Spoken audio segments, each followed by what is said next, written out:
There's nothing like snook hook sets at dawn or catching a tarpon in the moonlight. Find your next fishing trip made easy on fishingbooker.com and experience the magic of the Sunshine State or any other destination on your fishing bucket list. Book a blue water adventure in search of sailfish or go snapper fishing with the kids. With over 6,000 captains and trips to choose from, planning your next one just got a whole lot easier. Download the Fishing Booker app on the Google Play or App Store, or visit them online at fishingbooker.com to book your trip today.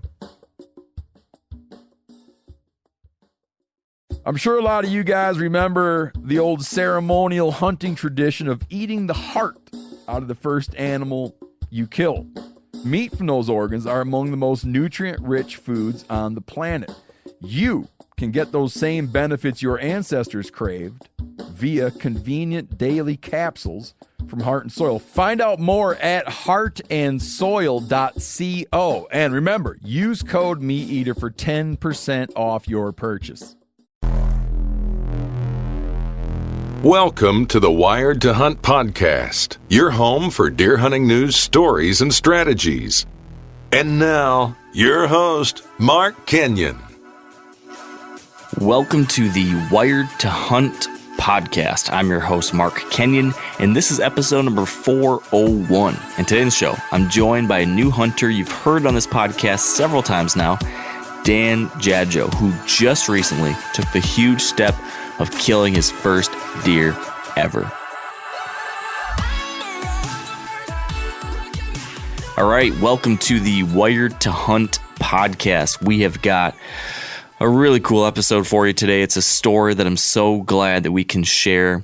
It is the story of how Dan Jajo has killed his first deer. We had Dan on the show for the first time last fall, so 2019, after I met him at a QDMA Field to Fork mentored hunt event. This is an event that paired something like a dozen new hunters with a dozen mentors, had them spend the weekend together and teach them everything they know. So I was a mentor on that hunt. Dan was a guy I met there. And since then, we've stayed in touch. And I invited him out to the Back 40 this year, 2020. And hopefully you've heard the stories about how that went. He came out in the summer. He helped us work on the farm, planting food plots, planting trees. He then came out in the fall for a hunt.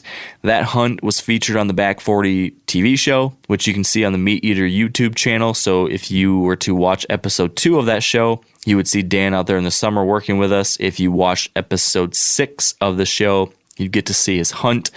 We had a really fun hunt that had a bunch of ups and downs, and ultimately, though, we were not able to get him his first deer.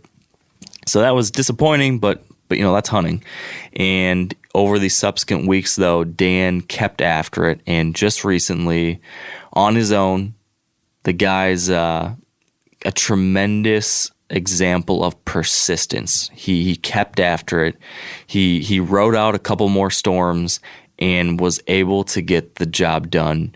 Dan killed his first deer. He's a tremendous example of what's possible for new hunters, and his story, I think, is a great example for experienced hunters like myself. So I think even if you're a new hunter, I think this is a story to listen to, but I think you will be really encouraged by it. I think you'll be inspired by the journey that Dan has been on that has ultimately led him to now becoming, he's been a hunter, but now he's successfully filled his first tag. So I think if you're new, you got to listen to this story. It's going to give you some wisdom and some encouragement that I think will help. If you are an experienced hunter, though, already, I think you need to listen to this story because it's going to help you see the fruits of your labor in mentoring. This is something I'm trying to do more of this year, taking the time to help other people, show them what this thing is all about that we love so much. Let's help other people experience that too. And I think you're going to be inspired by what Dan has to share about his experience and how important mentorship was for him. The impact that mentors had on his trajectory is huge. And I think this is evidence of the kind of impact that you too could make. So give this one a listen. I hope that it will maybe cue some thinking Maybe it will trigger you to think about, who is there in your life that maybe has expressed some kind of interest in hunting, but you never followed up with, or who do you know out there that could use some new access so they could get their first deer, or maybe you don't know anyone like that, but how could you seek out and find people who do want help? Because there's a lot of them, guys. More than a lot of us realize. There are people out there in the world who have never hunted, but in the back of their minds are thinking, you know what? If I ever had the chance, I might do that. I'd like to get some meat in the freezer and know exactly how it got there. I might be willing to give that a try, but they don't know anybody in their family or their circle of friends who can show them how to do those things, so they never do. And they go through the rest of their lives never having hunted, never having experienced this thing that's so transformational that we're so lucky to get to do every year. So listen to the story. It's a quick one. It's a fun one. It's at least for me, really damn inspirational.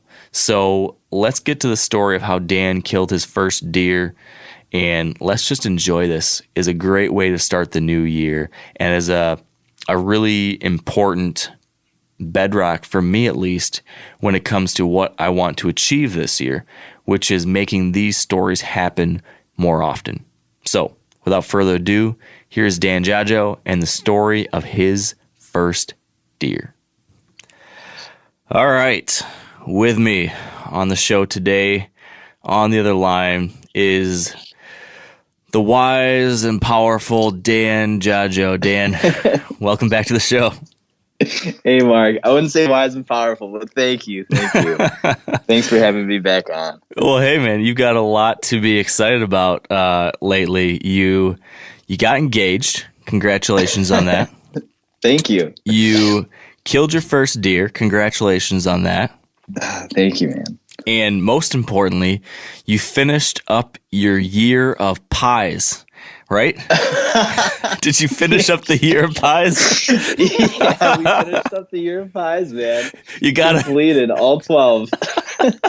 I'm throwing you under the bus here, but when for everyone listening, when Dan and I hunted together this November, he mistakenly admitted the fact that his girlfriend, now fiance, was doing this year of pies where every month she made a different pie and she made Dan taste test it, and then she Instagrammed every time he tasted the pies, and I forced him to let us watch all these Instagram videos. So please tell me that's done, right? She's not going to do it to you again, done. Is she? It's done.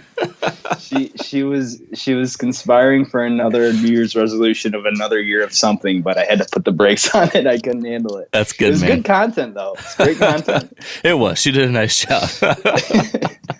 Oh, man. Well, I am glad we get to talk, because we actually haven't talked on the phone about the hunt itself. First off, you texted me and said that you got it done. You killed your first deer. And then I said, can you tell me the story? And you said, no, I got to get this deer gutted. Let's talk another time. So then I realized that's a good idea. Let's not hear the full story until we're on the air, and I can enjoy it for the first time with everybody else. I'm so excited for you. It's been a hell of a journey, I know. It's been really cool to be able to follow along with it the last 2 seasons now. And what I wanted to do today, man, is kind of recap it. So start at the beginning again and kind of briefly get everybody up to speed on what led you down this path, what got you here, and then dive deep into the final weeks of your season and what ultimately led to this very exciting conclusion. So you feeling good about that? Does that sound good? Yeah, that sounds great. I'm happy to share the story. Cool. Are you as excited about this as I am, that this happened? Dude, I was pumped, man. I mean, when it all went down, I was just so happy and just so like, I don't know. I don't know if relieved is the right word, but it's just the fact that I got it done, and I was just like, all this work, all this time spent was just like, came down to that moment. I was just pumped. Yeah. So yes. I can only imagine, man. Well, let's rewind the tape a little bit and just get everybody caught up. If they hadn't heard, you joined me last year, I guess, for a podcast after we met at one of these mentored hunts that the QDMA puts on through their Field to Fork program. So that's how we met. And since then, we've been in touch, and then we hunted together this fall, did some work together this summer. But real quick, can you just recap how this whole crazy journey started for you? What was it that sent you down this path? Yeah, man. So, I mean, growing up, I did a lot of fishing with my older brothers, and I've always had an interest in the outdoors, but never had really much involvement in hunting. As I started to get older, I started doing other things outside, snowboarding, mountain biking, etc. But hunting still really never came into the picture. Fast forward, I don't know, a couple years later, I got my hands on a compound bow and I started shooting that and having a lot of fun with it. And, I saw it as an avenue to get into hunting, but just didn't really know how to actually, put it to work or where to go or, have other people in my friend group or peer group that could show me the ropes. So that kind of led me into getting, starting to try to figure it out myself. Obviously started doing research on my own. I caught wind of Meat Eater, started watching episodes on that, caught your podcast, started listening to what you had to say. And it was all great information, but just found that I just kind of didn't have the real, I don't know, motivation or encouragement to really just start doing it on my own. And I'd had a friend at the time that had some property up north, and they took me on my first couple hunts up there. And that kind of just got me just my fingers kind of in there. And I don't know, it was just a start to what I thought could be a lot of fun and a new activity that I could pursue. So yeah, I as I started to get more interested, I found the Field to Fork program, and I met yourself, and I met Josh and Jason, and you guys were all like-minded guys that had a lot of experience in hunting, and I kind of took the leap of faith to get with you guys, and we did a couple hunts at the program, and they all went really well. And then from there, it was just kind of like, all right, well, now I got to start figuring this out on my own and doing more research and keep going. And, that was last year. Right. So fast forward to this year, I started to, Hold on. Really. Yeah. Before you go too much further, two questions about that first year and those Sure. years or months leading up to it. Number one, you got the bow. You liked fishing. When you started thinking about hunting, was it the activity itself that you thought, like, hey, this would be a fun thing to go do? Like, I like to fish. I like to pursue fish. I probably would like to pursue animals. Or was it, I really want to get a bunch of meat? Like, which side of hunting was what really drew you in? Or was it the whole package? Were you thinking the whole picture at that point already? Yeah, it was definitely the whole picture. I mean, I like the whole kind of adventure aspect of it, of going out in the woods and trying to figure out how I can put myself in a position to get a deer. But then also on the flip side of things, I also was very excited to get a bunch of meat. Obviously, obviously through fishing and just growing up fishing, my brothers and I would love to get a good haul of walleye or perch and have a fish fry with family and friends. I just saw this as another way to get, some food on the table as well, and enjoy it with family and friends, like I do with the fish that I get with my brothers. So it was definitely the whole package there. Okay. What about the flip side then? Was there anything early on that you were worried about? Now, I know in past conversations you told me that some things that have worried you have been like just being able to get the final act done properly, getting a good clean kill, that kind of thing. But were you ever apprehensive about, I don't know, could you kill an animal? Were you ever apprehensive about what would your friends or family think? Was there anybody who thought, oh, hunting's something you shouldn't do? Anything like that, or something else that gave you worry as you started going down this path? A little bit. I mean, like I said, I don't really have many friends or any friends really in my immediate friend group that hunted. So when I kind of started getting into it, they, naturally as friends do, just start ripping on you for stuff that you're doing. So, that was always kind of in the back of my mind, just, I didn't let it bother me too much. I was going to keep doing what I was doing just because I liked it. Right. My family was pretty supportive of it. I mean, anytime that I was telling them that, we could have a bunch of meat here, they're all about it. So they were gung ho. For me to kill an animal, that lingered in the back of my mind. I knew it was just part of hunting, so I wasn't going to let it bother me too much. And the fact that, I feel like it's the best way you can connect to your actual food versus going to the grocery store and just completely removing yourself from that kill or the harvest of that animal. I just thought it was if I was going to do it, this is the best way I could have food for myself and potentially for my family and friends. So yeah. That was kind of what was going through my mind. Okay. Did you ever end up having, you weren't worried about any negativity? It sounds like you ever got any of it. Your friends, other than giving you just a good-natured hard time, you haven't experienced any negativity around it? No, not much. I mean, for the most part, it was pretty supportive. I never really had any like, oh, you shouldn't be doing that, or you shouldn't go out and kill an animal. And if I ever did, I would kind of explain the whole sustainability aspect of it, of how, this is really kind of like the best way you can go out and get your meat. That deer lived its best life in its natural habitat. And, I found that it was, quite okay to go out and take an animal from their habitat in a, sustainable way, where that population is being managed and it was okay to do so. So I mean, I did my research. It was basically what I'm trying to say, and just made sure that if I ever did come across that, I was prepared to have that conversation. Yeah. Well, you certainly seem that you've given it some thought, which I love. And this is just another example of what I saw this year, in that I can just see that this wasn't something that you're like, I'm just going to give it a shot and just going to go out there and kind of walk around. Like, you've really dove into it. You've thought about it. You've done a lot of preparation. You've worked hard.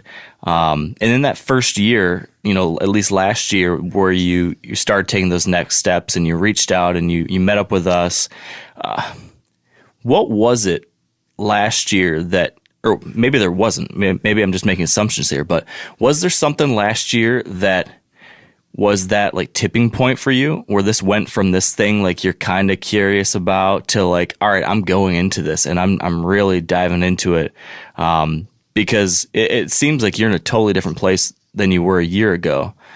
Was there something like that? Yeah, well, I think the first thing was my hunt with Jason last year, where I think we were about a step away from launching an arrow at a buck. And I think that moment was just like, holy cow, that actually almost happened. And I had that small taste of, quote unquote success. And I think that just kind of launched me down this black hole of, okay, I have to figure this out. I was almost there, and it's going to happen eventually. I just got to figure out, that last bit of whatever I need to do to really get it done. So that was the immediate thing. And then part of it is I don't know, man, I'm kind of a head case. And when I can't figure something out, I just kind of go crazy and just try to do my research and do my work to figure it out eventually. I like challenging things. And I mean, hunting is by no means easy. And I just thought it was just something that I really wanted to pursue and, figure out and add it to my list of hobbies that, it seems to be growing every day. So yeah, that was kind of what I was thinking. What about that? You mentioned that experience with Jason, and I'm just curious. And we talked about this a little bit last year. People should go back and listen to this full conversation just after that mentored hunt. But and you've also experienced it this year too. What aspect of spending time with a mentor like that did you find most helpful? Because you finally had someone to sit with you and talk through some things and show you things. Was there anything that you can point to that was like, oh yeah, this really made a difference, or this is where I needed help, or maybe you didn't get it and you found yourself still having questions, but anything like that stand out? Oh yeah, definitely. I think just having somebody out there with me, showing me kind of what to look for and what's good sign versus bad sign, what hunting pressure looks like, where the deer might travel through, pulling up maps, showing me, different terrain features on, Onyx or whatever. Jason also showed me this other resource, through the Michigan DNR, where it shows all the different, trees in a given public land area, and where you can point out oaks, which are good food sources for the deer. It was just a breadth of knowledge that Jason was able to provide that, had I been trying to figure it out on my own, could have taken me weeks or months or even years to try to nail down. So the intel and the knowledge that he had and he was able to give to me was just so valuable. In that one, I think it was 2 hunts that we did together. And then, the hunt that I did with you this year was, I'd had kind of got the foundation, like, okay, this is what bedding area looks like, and this is what, sign looks like. But from the hunt we did together, now it's like, okay, now we have a legitimate chance of seeing some deer. What do we do now? And you kind of guided me through the whole process of, okay, take a deep breath. We don't need to rush a shot. We want to make sure that the deer is in a good spot to take a shot. And that alone, you can coach yourself to do it, but it kind of takes that other guy right next to you to kind of help you and give you those mental cues to really help you do something well. And unfortunately we didn't get it done in that hunt, but in my other hunts that's like ingrained in my mind now. It's like, don't rush a shot, calm down, just breathe. It's those things that have really helped me. Yeah.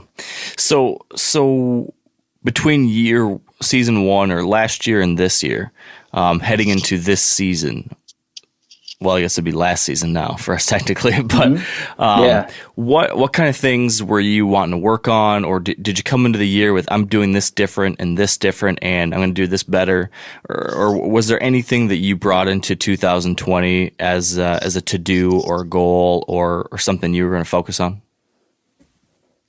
Yeah, I had a list of things, and I kind of started pretty early in the springtime, and my first thing was, okay, I gotta find other places to hunt. Cause the 2019 season, it was just kind of me like picking public land spots and me just kind of walking out and just trying to figure out what looks good and, setting up shop right there and then, with not much, rhyme or reason. This upcoming season, or I guess this past season, I wanted to be a little more methodical about where I went and, have a purpose as to where I was setting up. So, I started, doing some research on Onyx and just trying to find public land spots that just looked good to me. Just, different terrain features that I thought would hold deer, where I could find different food sources that they liked, where I thought, pressure wouldn't be. So that was my kind of early season start. And then once the weather started getting good, I did a couple boots on the ground trips just to check out the spots to make sure that what I was seeing online was really legitimate. And if I thought, the spots that I found were worth my while. So I did that. And, some of the spots that I found online ended up turning out, good. And I ended up hunting them. And then other spots I was just like, all right, this isn't what I thought it was. So from that aspect, I definitely have some work to do in terms of like e-scouting and what I think would be worth my time actually scoping out.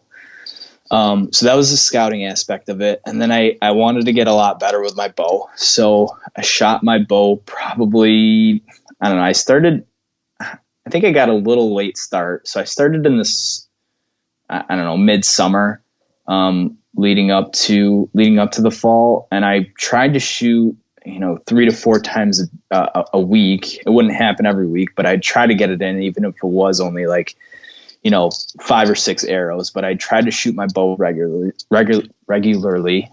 and that was just all a part of like, okay, if I am presented an opportunity, I want to make sure I'm making a good shot. I'm not, wounding a deer, or hurting an animal. So that was the second big thing. And then lastly, I wanted to get my gear situation figured out. And when I say gear situation, since I am hunting mostly public land, I didn't really have like a set stand that I would go up and hunt. And I had bought late in that first season, I bought like a kind of a mobile stand that I would, tote around, my different hunting spots. And I just found that I wasn't really good at setting it up. It would take me a really long time to get up and down the tree.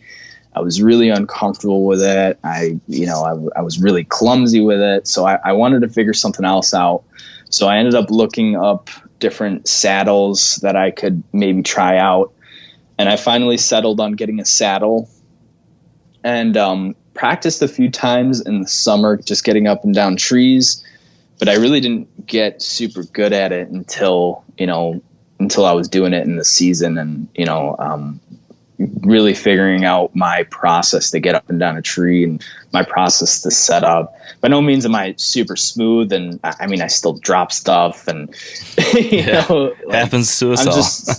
I'm still clumsy with it, but I'm way more comfortable in that than I was, last year with my tree stand. So I don't know, those were my 3 or 4 things that I wanted to work on over the summer. And, I think there's still work to do, but I think that was a good start to my season leading up to this year. Yeah. So did those areas of focus end up helping you once year 2 began? How did that all come into play, and what did year 2 look like as you got started? Yeah, year 2 was great. I'm not going to downplay it. The early part of the season when I started hunting all my public land spots, it was pretty rough. I didn't really see many deer, to be honest with you. I think I saw a total of maybe 2 deer that whole time amongst a handful of hunts. So it was pretty challenging. My spots didn't pan out like I'd like them to. Unfortunately, a memorable moment was I was hunting one morning at one of my public land spots, and I had a group of like 40 people on horseback just trot through the field I was hunting, and I was just so rattled by what was going on.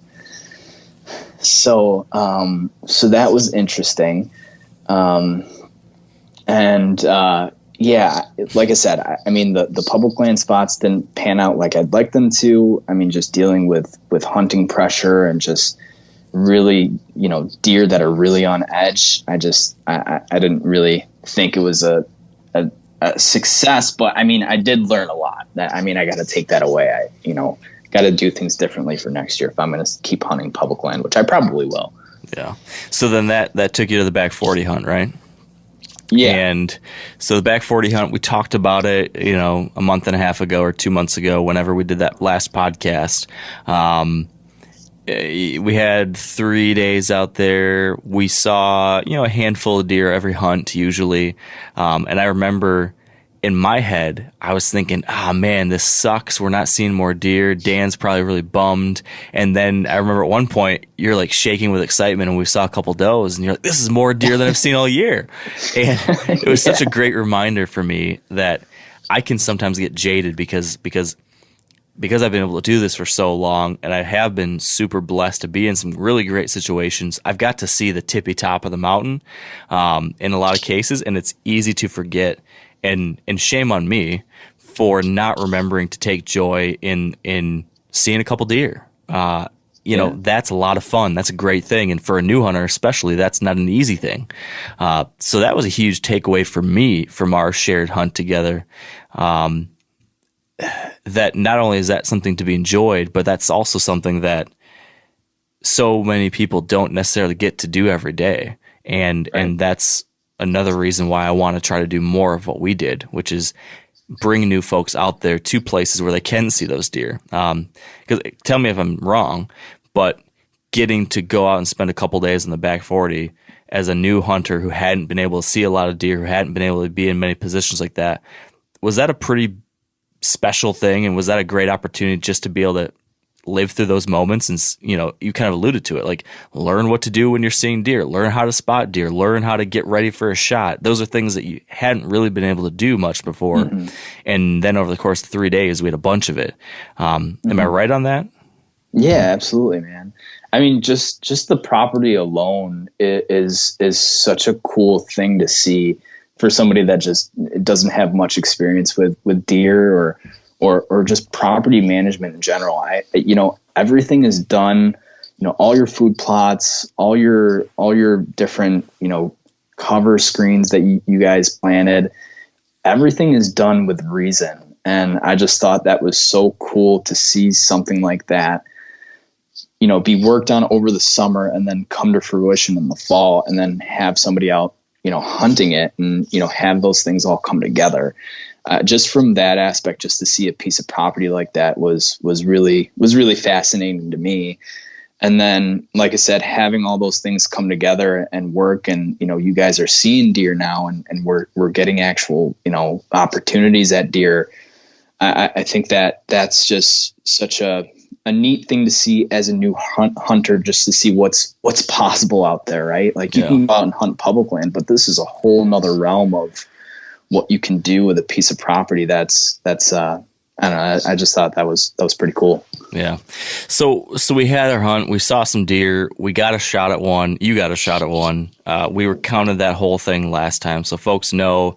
I made the mistake of thinking it was a hit based off of what I saw through my binoculars, and then we went through this whole roller coaster of emotions where we were excited. We thought you got him, and then we started tracking.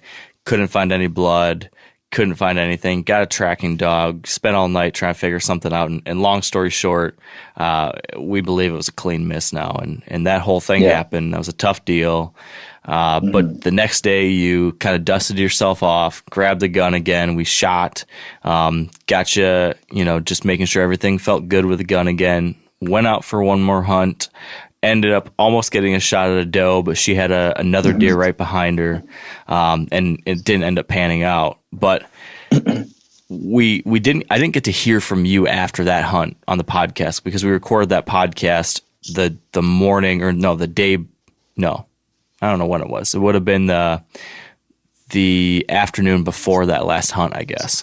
So with the whole hunt behind you now, and like that week after the hunt, when you looked back on the back 40 experience, I know you've already mentioned a couple things that you learned or that you enjoyed experiencing, but did you learn anything about yourself coming out of that experience, having the miss, dealing with that, everything that went on? What was your big takeaway from that experience? Yeah. I mean, the experience overall was incredible, man. I mean, you guys did a great job. You and Justin did a great job of just kind of coaching me through everything and helping me out. And, I'm going to remember that, for the rest of my life, obviously. The big takeaways from that was, shit happens, right? so Yeah. so I can't let myself, or a mistake or a miss or even a bad hit really get to me. And obviously just being, I like to wear my emotions on my shoulder every now and then. And I really can't let that get to me too much, right? Like when something bad happens, you know what? Good. How are you going to get better from it? I think that was a huge takeaway of what I learned. And those things happen. And I'm sure, like you guys said, happen to every single person that hunts out there, whether it's deer or something else. It's just all part of the hunt and all part of the pursuit. So, you really can't let that beat you up too much and let that deter you from what you're trying to accomplish eventually. Is, make a clean shot and put some meat on the table. Now, a lot of you guys are familiar with the old hunting tradition of eating, some organ, the heart or a chunk of liver off the first animal you kill. I had that when I was a little kid, and it was a big deal. Organ meats were always prized by frontier people who knew the importance of getting a lot of different minerals and nutrients. And as often is the case, those guys were onto something, because organs are among the most nutrient-rich foods on the planet. And you can get the same benefits your ancestors craved via convenient daily capsules from Heart and Soil, made exclusively from regeneratively raised, grass-fed, and finished cattle.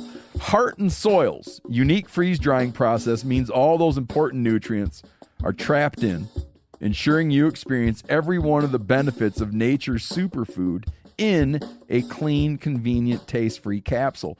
Find out more at heartandsoil.co. And make sure to use code MeatEater for 10% off your purchase. That's heartandsoil.co. Use the code MeatEater. There's nothing like snook hook sets at dawn or catching a tarpon in the moonlight. Find your next fishing trip made easy on fishingbooker.com and experience the magic of the Sunshine State or any other destination on your fishing bucket list. Book a blue water adventure in search of sailfish or go snapper fishing with the kids.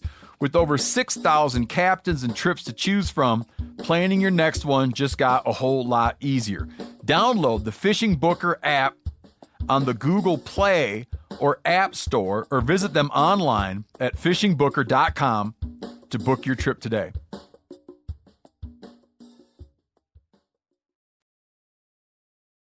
So what happened from there? We sent you on your way, off on your own again, and I didn't know if you were going to be done hunting for the year or if you were going to still keep after it or what. But what did you do?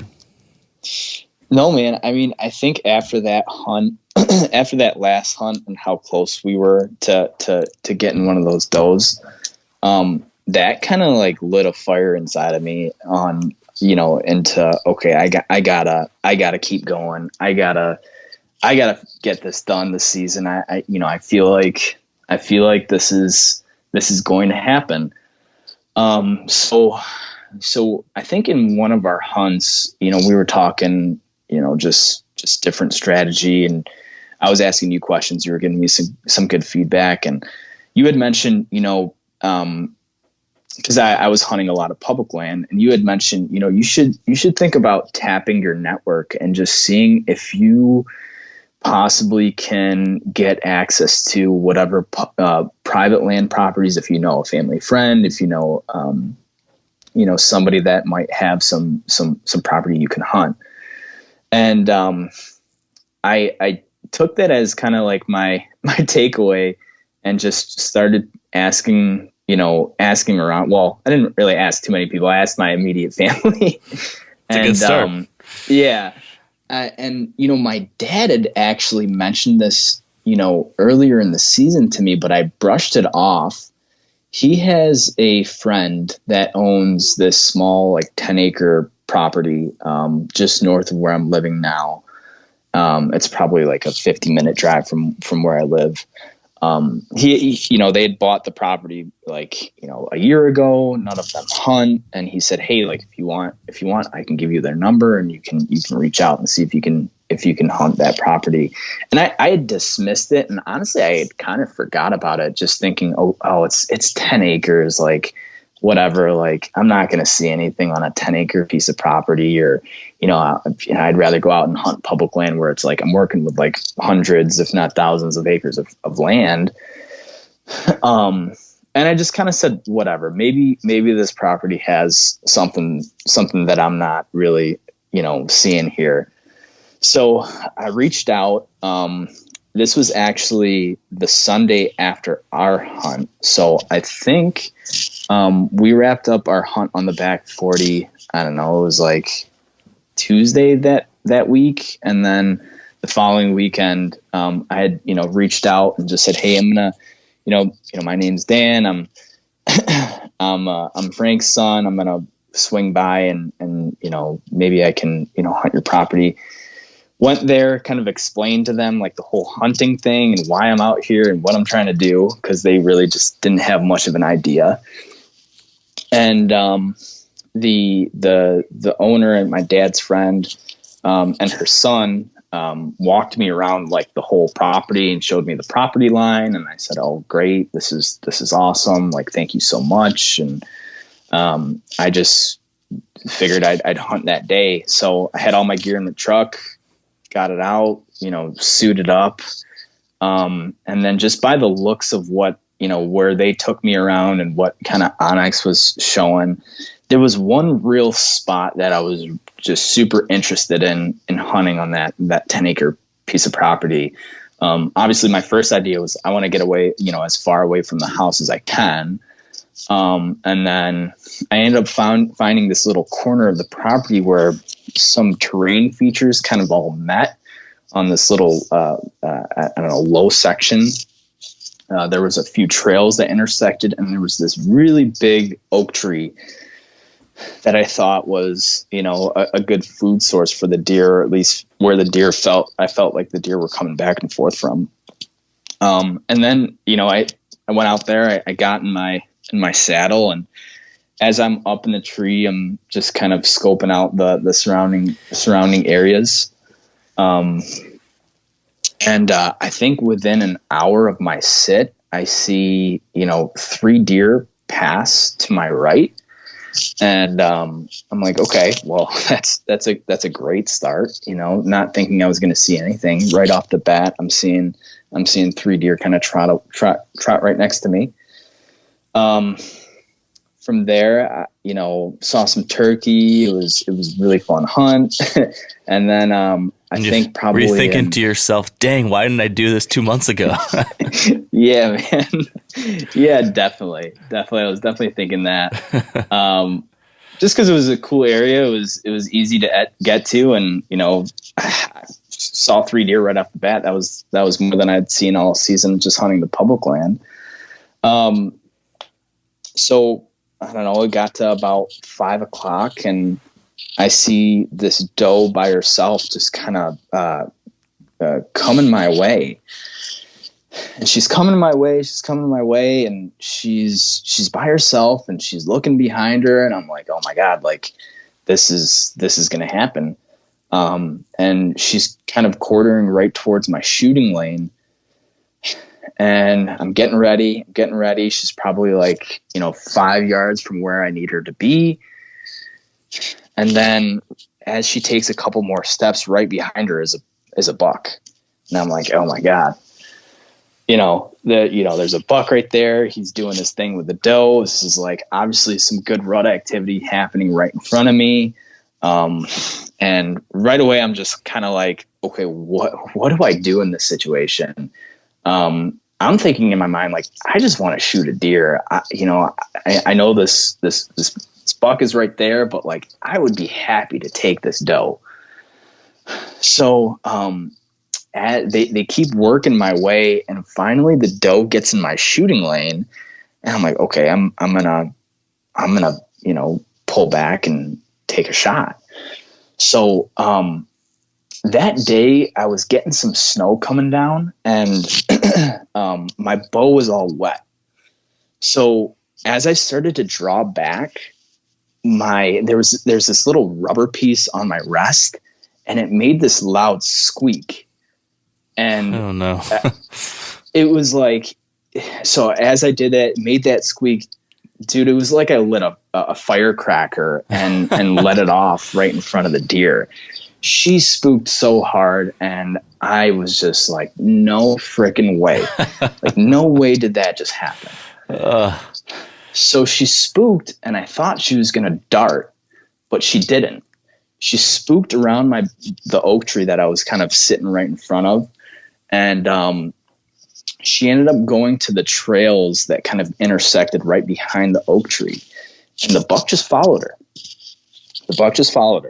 So at this point, I'm like, okay, I don't think I completely blew it. I think I might still have a chance. This is a little further of a shot than I'd like to take, but I'm just going to kind of wait it out now. So, she kind of did her thing behind this oak tree, and then kind of started working my way. However, the way, the direction that they were coming was just directly downwind of where my scent was. So I just knew, like, at any point, like, I'm going to get winded. So anyways, they kept doing their thing, and eventually the doe went into this kind of brushy area, but the buck was right in my range. And he was right behind this tree. And I thought, okay, well, I don't really have a shot at this doe, but I have a shot at this buck. So I'm going to try to get ready here. So I just kind of got myself prepared and got myself, mentally worked up to try to make a shot. And he was kind of lingering there for a couple minutes. But I just wanted to be patient. And then he took another step. He's in my shooting lane now. Now I'm ready to take a shot. All of a sudden, right under me comes this this spike, and he's freaking out. He knows there's a doe over there, and but he's right under my tree, and I'm like, oh my God, what do I do? Like, man. So it was just like pandemonium in this one hunt that I just, it was my first hunt there. I had no idea it was gonna go down like this. So I said, whatever, I'm just going to ignore the spike. I'm going to draw back. And as I draw back, the spike under me spooks. The doe spooks, but the buck stays. So the buck stays, and I'm like, okay, he's looking right at me. He's stomping his feet, but I'm just going to try to stay as calm as I can. He's 25 yards. This is in my range. I put my sight on him, and I let it rip. And I shot him. I kind of heard this like thump that went into his body, and right there and then I just knew I hit him. And I was just kind of completely out of my mind at that very moment after I shot him. I tried to see where he went. I think he darted out into the neighbor's property, and I saw him like fall. But then he just kept going, and I was just, my first reaction was, I got to get down out of this tree. And I started trying to tear down my set. I'm like, hold on, wait. I don't want to fall out of this tree. I got to take a couple minutes and just relax. Yeah. So I gathered myself and got down. I went to the site of impact, and I didn't see any blood, and I immediately just got super worried. So I kind of walked. I didn't want to completely ruin my track job, but I walked probably 20 yards from where I thought I shot him, just following his tracks. We had snow on the ground, so it was easy to follow.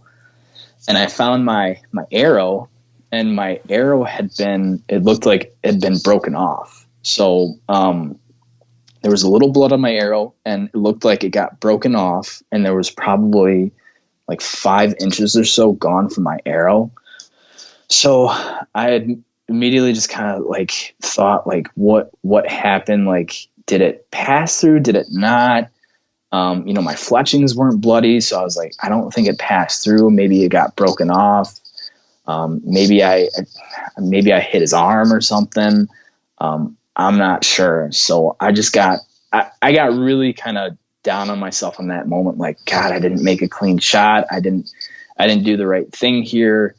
But like in the moment, I thought like I did everything that, I had practiced over the summer. I thought I made a really good shot. So I just kind of kept telling myself that. And I pulled out, and my first thing to do was just get permission on the neighbor's property to go track the deer.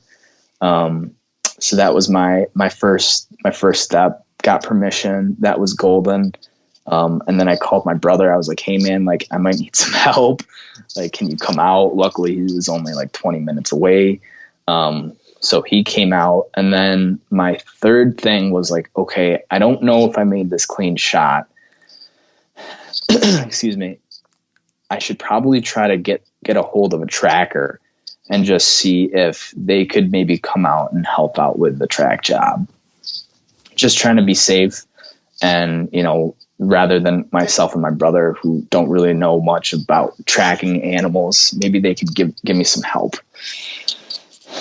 So I took some pictures of the arrow and kind of what had happened. And I got a hold of a tracker and kind of explained the situation, sent him the picture. It was like a Sunday night and I felt really bad bothering this guy. But, he said, just from what I had told him, he said, well, I'm thinking this is probably a shoulder shot. And if you only got 4 or 5 inches of penetration, I don't think you really hit a lung or a major artery. So I'm not really sure if you have a dead deer on your hands here.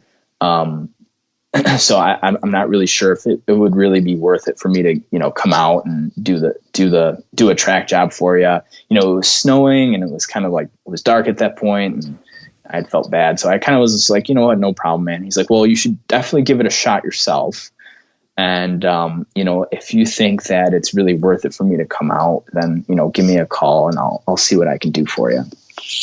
So at that point, it had been like 2 hours from the shot, and we, my brother and I kind of set off and just try to track it ourselves. And being that there was snow on the ground, we could, clearly identify some blood. So we picked up on a blood trail pretty quickly, and the blood trail I thought was pretty good. We were seeing drops of blood here and there, but then we would, every, 15, 20 yards or so, we would kind of find this like, almost like a little pool of blood where, we thought that, I had maybe gotten a lung or something. I wasn't sure. So I kept taking pictures of everything and just tried to keep track of what we were seeing. And, we kept following this blood trail, man, for probably like 300 yards. 300 or 400 yards. And finally I found where the buck had bedded down, and he had bedded down right next to this swamp. And in his bed, I could see like more blood just kind of like pooling up right there. And I just didn't know what to do at that point. Like, did I bump the buck out of his bed? Is this thing gone now? And, just completely in the next county or something? I don't know. And then I saw tracks across the swamp. So I called the tracker again, and I, sent him the pictures and sent him everything that I had. And I just said, hey man, like, this is the situation. I've tracked this thing now for like 300-400 yards. I think we bumped him out of his bed. We saw these tracks across the swamp. Do you feel like it's worth it to come out? What are you thinking at this point? And his feedback to me was like, just by the looks of the blood and what you're seeing, the fact that you've tracked him now for 400 yards, I really don't think you made a lethal shot on him. And, I probably would have pulled out on the track job, a while ago. So, just me not having that experience, I was just kind of like, oh man, like, this is terrible, man. Like, this is just such a bummer. So, my brother and I just kind of called it, and we just said, like, hopefully the buck survived and he's out chasing does somewhere, and we can kind of let him do his thing and not disturb the areas, any more than we did. So that was a really, really big low point for me at, just having that shot, wounding the animal, and just the fact that I didn't kill him was just like, you know, at that moment, just awful. You know, it was really bad. Yeah, man. You went through a rough spell there between that and the back 40 hunt, and you had some high highs and some low lows. But I got to give you credit. Yeah. You know, you then reached out to me after that and explained what happened, and I think that tracker was a little too negative on you in that, you know, with that kind of blood trail, yes, it definitely sounded like a potential shoulder blade hit, and yes, there certainly was a good chance he was going to make it. But at the same time, you had blood for a long time. You had tracks. Him telling you that he would have pulled out before the end of the blood trail is insanity to me. So what I told you is, hey man, you might want to keep looking. Yeah, there's certainly a good chance that the deer's out there fine, but you got to check that swamp. You got to check the larger area, because there's also been many times that I know where people had thought a deer, you know, kept going and kept going and kept going, like, we're never gonna find this thing, and then you do. So to your credit, you went back out there. I don't know if it was the next day or 2 days or whatever it was, and you went out there and you grid searched and you kept following it after we talked about some things, and you gave it a serious effort. In the middle of the night, I know you were out there late after work or whatever it was, so you kept after it, and I really commend you for that. And you didn't find the deer, and that deer probably is just fine. But these deer always deserve, you know, our very, very best shot to recover that animal. If we're gonna take that shot, if we're going to do that, we deserve, or those animals deserve our respect to take it through to the end and give it everything. And you did that. For the sake of time, I've got so many questions, but for the sake of time, since I know you've got a hard stop in 15 minutes, we got to now move on to the final piece of the season. I know that happened. We talked about things. You mentioned, like, I need to take a little time off. I got to kind of process all this. So you took a week or two or whatever it was off, and then you finally got back out there. Give me the epic finale. Yeah, so that all happened. Like you said, I took some time off just to kind of regather, and just, you know, I was super bummed out about it, and, you know, I took my time to you know, do my thing, and I was just like, you know what, maybe I'll give it another shot. I decided to get my brothers and I all share this shotgun that we've had for ages. And we have a slug barrel that, you know, nobody's ever used. And I got it out last year, and I shot it, you know, once last year. And then I just figured, okay, let me get it out again this year. Let me just put the bow down, and then maybe do a late antlerless hunt, and see if I can get into something. Took it out, shot it a few times. I thought I was good with it. By the way, there's no scope on this thing. It's got an iron sight on it. I just figured I'm just going to roll with it. I'm not going to take too far of a shot. If something comes in with like 40 yards, you know, that's going to be my max.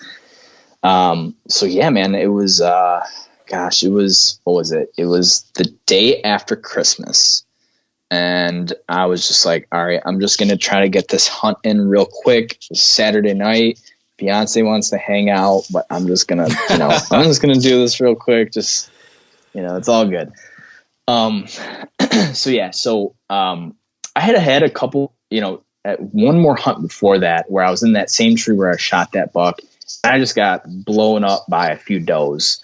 And I just knew I gotta, you know, they're on to me at this point. I gotta figure out a different setup. So I ended up setting up like in a different tree, 15 yards where I originally was. This tree had a little more cover for me. It had a few trees behind me, so it kind of like broke up my silhouette a little bit. And I just felt like, okay, I'm gonna have a way better chance in this tree just being a little more stealthy. So got in the tree probably like 2:00. I think I was ready to go by like 2:15, and man, like not 15 minutes later, I saw 4 doe cruising the neighbor's property to my left, and I was just like, oh my God, this is this is happening way too early. I'm not ready for this hunt to be over. Like, what is going on? So these 4 doe are cruising this, the neighbor's property, and there's this little bedding area that butts up right against the property I hunt, but it's in the neighbor's property, and they go straight to that bedding area, and all 4 doe just sit down, and they end up bedding in this little thick nasty stuff. And all of this is in my range. Like, I can see everything with my binos, and I see them just kind of all sitting down and just hanging out. And I'm like, okay, like, holy cow. Like, if they, end up getting up and work my way, I'm going to have a legit shot at one of these deer.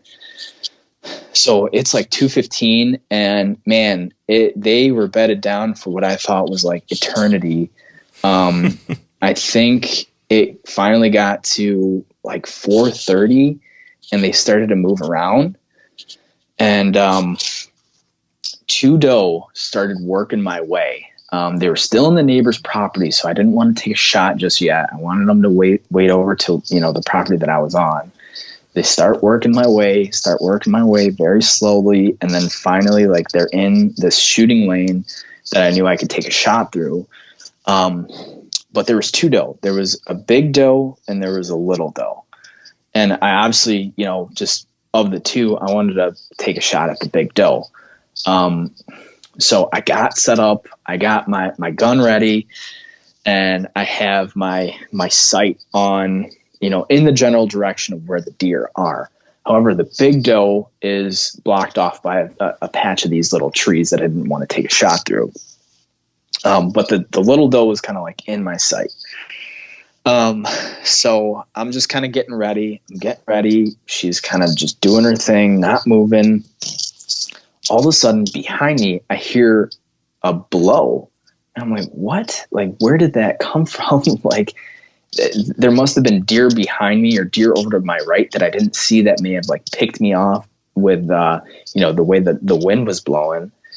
And I hear a blow, and immediately I get nervous. I'm like, okay, like, I'm busted. Like, I could just completely blow this thing right here.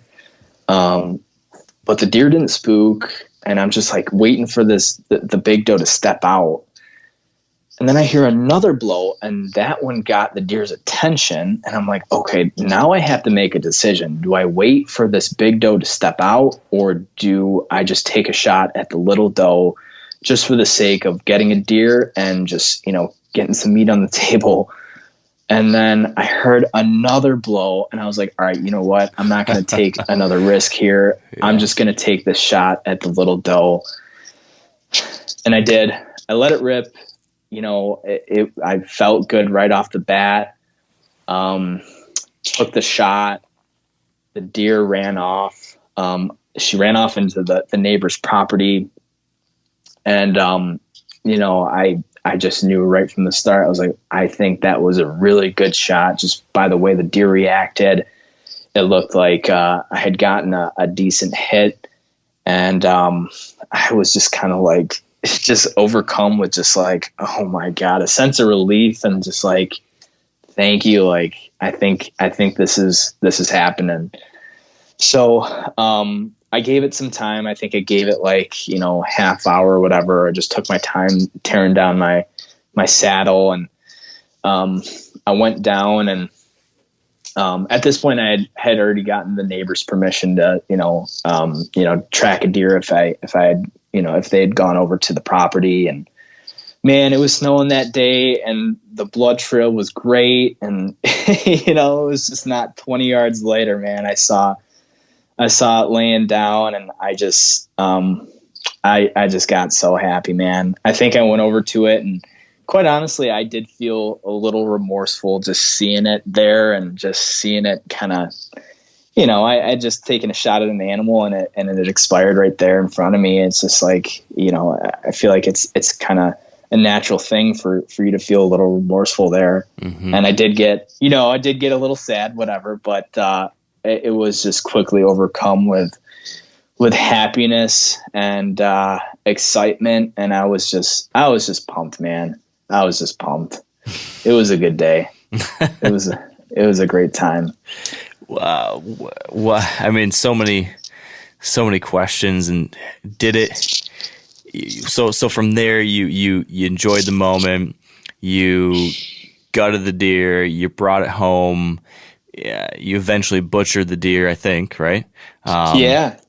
So looking back on all of that, what is was it what you expected, or did you get out of this what you were hoping you were going to get? And B, how do you sum up your feelings about everything now?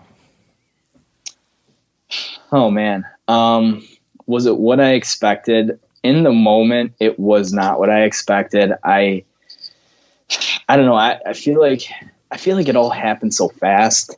But really looking back at it, I think it was like over like 5 or 10 minutes that I was kind of in the standoff of those two deer. I think it just happened so quickly. And, I really wasn't expecting to feel remorseful. Like I said, I just thought it was going to be all kind of like happy and like, oh my God, like I did it. Like, but no, it was just kind of like, whoa, like I just took an animal's life here, and naturally I just kind of felt weird. But no, I mean, eventually the happiness did come. I mean, just the whole season in general, man, was such a grind. I think I told you earlier in the season where, after I shot that buck, it was like, right now it seems like the worst season ever, but I'm probably going to look back at this and think like this is probably going to be one of the best seasons I've ever had. So from that aspect, yeah, man, it was just kind of like so many different things happened, and none of which I had any idea were going to happen. And I just kind of had to roll with the punches throughout those months. And I did, and it ended up all coming together. And I was just so happy. So has this several year journey of ups and downs and work and challenges and learning and frustration and excitement, has it all been worth it? Oh man, absolutely, man. I think, just like the taste of sweet success was just so great. And then just the excitement that I've gotten from, my family and, obviously you guys and, Jason and everybody else have been so pumped for me. I think that's been really cool.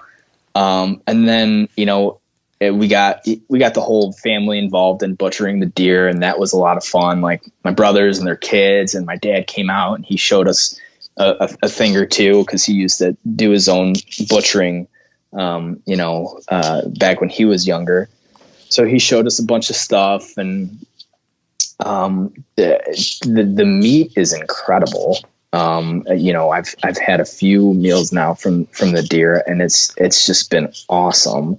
And then just being able to share it with my brothers and my family, and I've given them meat, and they've been so happy with it, and just saying like, thank you, like this is great, like you got to go get another deer right now. And I'm like, no, it's not the season, I gotta wait till next season. So it's been awesome, man. It's been great. That's so cool. I couldn't be more excited for you. So it sounds like I already know the answer to this question, but I have to ask it. Yeah. Is there going to be a year 3? Oh yeah, definitely, man. Good. Definitely going to be year 3 for sure. I'm very happy to hear that. Okay. I know you've got to leave here. Probably some important stuff to do with work or life or something more important than this, but 2 really quick questions. Yeah. Number 1, for other new hunters out there listening who haven't killed their first deer yet, who are where you were a year or 2 ago, what would be your piece of advice for someone who was in the shoes, or who is in the shoes that you were in not that long ago? Yeah, a piece of advice would be, don't be afraid to get out of your comfort zone. I feel like, and I take this with anything I do. If I'm feeling too comfortable with something, I'm not really learning anything. So don't be afraid to get uncomfortable and reach out to like your local QDMA, or I guess now it's the NDA, right? Yeah. Your local NDA chapter, and just try to tap some resources that you wouldn't normally tap. and see if you can find a mentor that would be willing to guide you through the hunting process, even if it is something that you wouldn't normally do. I think that knowledge and the things you learn just hunting with someone is invaluable, right? Like it's just, you can learn so much in such a small amount of time, and I really feel like that that can really help you out in your journey to have some success. I think that's kind of like the biggest thing for me, right? It's like if you want something you've never had, you got to do something you've never done before. So don't be afraid to get out of your comfort zone and take a leap of faith and do something like that. Yeah. So that would be kind of my big lesson, or my big thing for a new hunter that's just trying to get into it. It's great advice. And yeah, can you imagine how different your life would have been if you hadn't, emailed QDMA after listening to that podcast? A whole bunch of things came out from that because you reached out to Josh, right? After listening to the Meat Eater podcast and sent you down a crazy road, huh?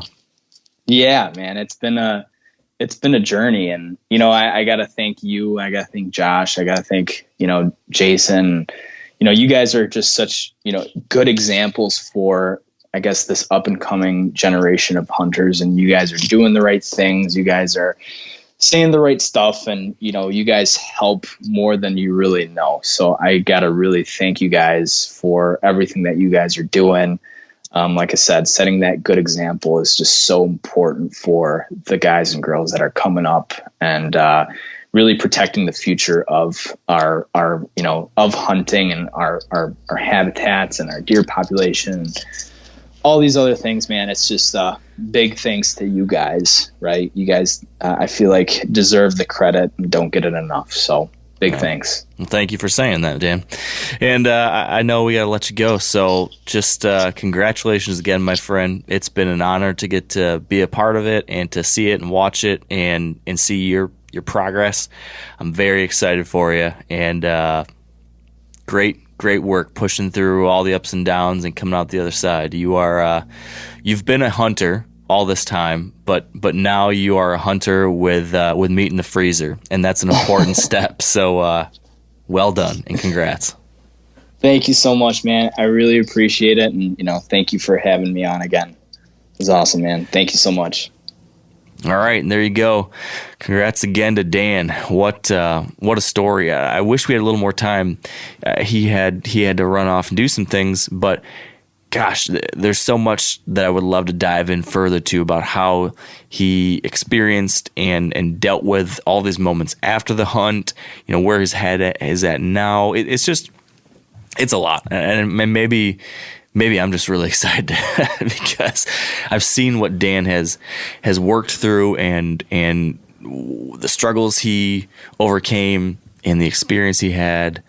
And gosh, it's really cool to see a story like this kind of get wrapped up with a happy ending. So I'll say this to all of you listening. If you're a new hunter, take Dan's advice. Reach out to someone, reach out to an organization, reach out to a friend or family member that hunts, and put yourself out there a little bit. It can really pay off. And then number 2, to those of you who are already hunters and you want to try to help some people like this out, if you'd like to take that next step in your hunting journey and become a hunting mentor, number 1, the most simple thing you can do, but something that a lot of us don't think about, myself included, is simply offer an invitation. If you know someone who maybe is into some other kind of adjacent outdoor endeavors, just in conversation say, hey, you like to fish? Or hey, you like to camp? Or hey, you like to, you like to shoot guns? Would you ever be interested in hunting? Because I'd love to take you out and show you around sometime. Just do it. Just put it on your list this year. You're going to ask someone. You're going to invite someone. It's a really simple thing to do. And yes, it takes a little bit of sacrifice once you go out there and spend a day or two with somebody, but it's not just a good thing to do. It's also a lot of fun. And I can attest to that over the last couple of years. It is so fulfilling to share this thing that we love with other people. Number 2, another great way you can do this is reach out to an organization like the National Deer Association, which runs these field to fork mentorship programs, reach out to them and say, hey, I'm interested in being a mentor. They need more mentors. I'm talking to these guys frequently. They want to scale this program to other parts all around the country where you can help educate new hunters and spend a little time with them out there in the woods. They need people. They need you. So go to the National Deer Association website. You're going to find contact information there to get a hold of folks. Hank Forrester is the guy who's running these programs. So get a hold of Hank Forrester. He's going to help point you in the right direction, or touch base with your regional contacts. Someone like Josh Hilliard, who was on the podcast last week. He's one of the regional directors for the National Deer Association. If he manages your area, reach out to him and he can help connect you with people that are running these programs.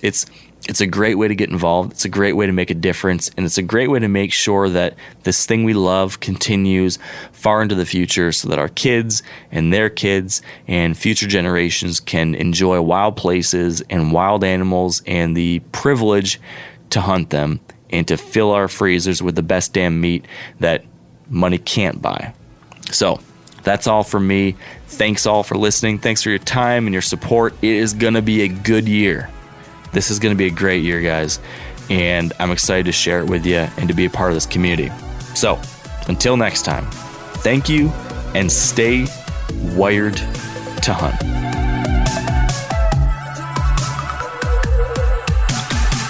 I'm sure a lot of you guys remember the old ceremonial hunting tradition of eating the heart out of the first animal you kill. Meat from those organs are among the most nutrient-rich foods on the planet. You can get those same benefits your ancestors craved via convenient daily capsules from Heart and Soil. Find out more at heartandsoil.co. And remember, use code MeatEater for 10% off your purchase.